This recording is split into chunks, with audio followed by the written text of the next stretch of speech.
MDH चणा मसाला। आता छोले असो किंवा चवळी, पांढरे चणे असो किंवा काळे चणे, सगळं काही कमाल बने। MDH। पाकिस्तानचा माजी क्रिकेटर शाहिद आफ्रिदीनं पहलगाम हल्ल्यावरून उलटा कांगावा केलाय। भारतानंच हल्ला घडवून आणला आणि पाकिस्तानवर आरोप केला असं आफ्रिदीचं म्हणणं आहे। त्यानंतर ओवेसींनी जोकर म्हणत आफ्रिदीला चपराक लगावली आहे। पाहूयात एक रिपोर्ट। आप एक घंटे तक दहशतगर्द वहाँ दहशतगर्दी करते रहे, वहाँ तक 8 लाख फौज में से कोई नहीं आया, और जब आए तो 10 मिनट के ऊपर पाकिस्तान पे इल्जाम लगा दिया। तुम क्या जोकरों का नाम ले रहे मेरे सामने, छोड़ो ना इन लोगों को। पहलगाम मधील पाकिस्तान पुरस्कृत हल्ल्यावरून पाकिस्तानचा क्रिकेटर शाहिद आफ्रिदी बरळलाय। पहलगाम मध्ये भारतानंच हल्ला घडवून आणला आणि पाकिस्तानवर आरोप करतायत असे अकलेचे तारेच आफ्रिदीनं तोडलेत। त्यानंतर शाहिद आफ्रिदीला असदुद्दीन ओवेसी यांनी जोकर म्हणत खिल्ली उडवली आहे। मेरे ख्याल में हर चीज आप एक घंटे तक दहशतगर्द वहाँ दहशतगर्दी करते रहे, ठीक है, वहाँ तक 8 लाख फौज में से कोई नहीं आया, और जब आए तो 10 मिनट के ऊपर पाकिस्तान पे इल्ज़ाम लगा दिया। तो आई मीन कि खुद ही ब्लंडर्स मारते रहते हैं, खुद ही लोगों को मरवा देते हैं, फिर उनकी वीडियोस दिखाते हैं कि नहीं वो तो जिंदा है। तो आई मीन इस तरह का ना करें। हमने हमेशा देखिए दहशतगर्दी आप किसी कोई भी मुल्क कोई भी मजहब सपोर्ट नहीं करता, और हम तो हमेशा अमन की, पाकिस्तान हमारा दीन इस्लाम अमन का पैगाम देती है। हमेशा हमने हमेशा इंडिया के साथ अच्छे ताल्लुकात बनाने की कोशिश करते रहे। हम लोग हमेशा, हमें काफ़ी थ्रेट्स मिलती रही वहाँ से, टूर से पहले। कौन है जी इन्हें, कौन है इन्हें, नाटक है क्या ये, छोड़ो ना। तुम क्या जोकरों का नाम ले रहे मेरे सामने, छोड़ो ना इन लोगों को। क्या बार उनको पाकिस्तानचा बचाव करण्यासाठी आफ्रिदीनं केविलवाणा प्रयत्न केला, तर दुसरीकडे स्पोर्ट्स डिप्लोमसीचा भंपकपणा भारताला शिकवतोय। त्यावर भारताचा माजी क्रिकेट कर्णधार मोहम्मद अझरुद्दीननं पाकिस्तान सोबत क्रिकेट बंद करा असं म्हटलंय। स्पोर्ट्स जो है ना वो हमेशा मैं बात करता हूँ कि स्पोर्ट्स डिप्लोमेसी हमेशा बेस्ट रहती है। स्पोर्ट्स की वजह से ही आपकी कबड्डी की टीम आ जाती है इंडिया से, यहाँ क्रिकेट नहीं खेलते आपस में, तो करना है तो फिर पूरी तरह बंद करो, अगर चलना है तो पूरी तरीके से चलो।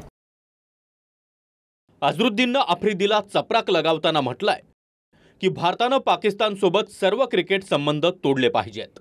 भारतानं द्विपक्षीय क्रिकेटवरच फक्त बंदी घालू नये, तर ICCच्या टूर्नामेंटमध्ये देखील पाकिस्तानशी खेळू नये। शाहिद आफ्रिदीला मूळ भारतीय असलेला पाकिस्तानी माजी क्रिकेटर दानिश कनेरिया यानं देखील दहशतवादी विचारसरणीचा म्हणत चांगलंच फटकारलंय। आफ्रिदी कायम दहशतवादी विचारांशी जोडलेला आहे, त्याला भारतीय मीडियानं टीव्हीवर स्थान देऊ नये। आफ्रिदीनंच मला इस्लाम धर्म स्वीकारण्यास भाग पाडलं आणि माझ्यासोबत जेवण करण्यास देखील नकार दिला, जे मला अत्यंत अपमानास्पद वाटलं। स्वस्त पब्लिसिटीसाठी आफ्रिदी कायम असे वक्तव्य करतो, पण ओवेसींनी त्याला जोकर म्हणून त्याची जागा दाखवली आहे। तर सिंधू जलकरार स्थगित केल्यानंतर रक्ताचे पाट वाहतील अशी दरपोक्ती करणाऱ्या बिलावल भुट्टोला देखील चांगलंच सुनावलंय। मैं इसी सिंधु दरिया के साथ खड़े होके भारत को कहना चाहूंगा कि सिंधु हमारा है और सिंधु हमारा रहेगा। या इस दरिया से हमारा पानी बहेगा या उनका खून बहेगा। उन्होंने जो है अभी राजनीति में आए हैं, उनको ये सोचना पड़ेगा कि उनकी अम्मा को किसने मारा। टेररिज्म से तो मारी ना उनकी वालदा, उनको अगर वो समझ में नहीं आ रहा तो क्या समझाएंगे उनको भी। भाई जिसकी माँ को उसी के होम ग्रोन टेररिस्ट ने मार दिया तो वो बात समझो ना तुम। आपकी माँ को जब गोली मारा तो टेररिज्म है, और हमारे बेटियों को माओं को जो मारे टेररिज्म नहीं है क्या वो? तो उनको समझने की जरूरत है बात को।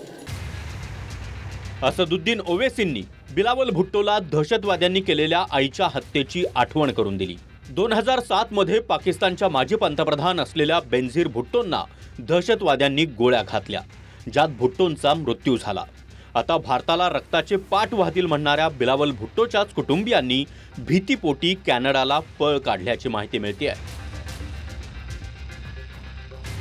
तर भारतानं हल्ला केल्यास प्रत्युत्तर देण्याची भाषा करणाऱ्या पाकिस्तानात सैन्यात देखील घबराट पसरली आहे। 250 लष्करी अधिकारी आणि 1200 पाकिस्तानी जवानांनी सामूहिक राजीनामे दिले. जे चीफ ऑफ आर्मी स्टाफ आहे जनरल मुनीर, त्यांची ज्या पत्नी आहेत त्या पडून आता युनायटेड किंगडममध्ये गेल्यात. म्हणजे त्यांना खात्री नाही की ते या देशामध्ये म्हणजे सुरक्षित आहेत. आणि दुसरं असं, यावेळेला पाकिस्तानी सैन्याचं जे मनोबल आहे ते अतिशय कमजोर आहे. कारण आपण जर बघितलं की त्यांच्या जवळजवळ 1,500 ते 2,000 त्यांचे सैनिक हे प्रत्येक वर्षी मारले जात आहेत. देशाच्या नजरेमध्ये पाकिस्तानी सैन्याची किंमत वाढवण्याकरता नेहमी पाकिस्तान काश्मीरचा वापर करतो, ज्यामुळे लोकांचं लक्ष जे अंतर्गत सुरक्षेची प्रॉब्लेम्स आहेत त्याच्यावरनं हटून काश्मीरप्रती आणि भारतावरती जाईल. तर हे त्यांचं मनोबल वाढवण्याकरता त्यांनी उचललेलं एक पाऊल आहे. भारतानं पाकिस्तानच्या यूट्यूब चॅनल्सला देखील झटका दिला. Samaa, Geo news, ARY news, Dawn news यांसारख्या 16 चॅनल्सचा त्यात समावेश आहे, ज्यामध्ये शोएब अख्तरचं देखील यूट्यूब चॅनल भारतामध्ये बंद करण्यात आलंय. Bureau report, TV9 Marathi. वाह, काय आता मिळाली का चव? होय तर आता मिळाली खरी चव. MDH चंकी चाट मसाला, जीवनाला खऱ्या चवीचे रंग. असली मसाले सच MDH.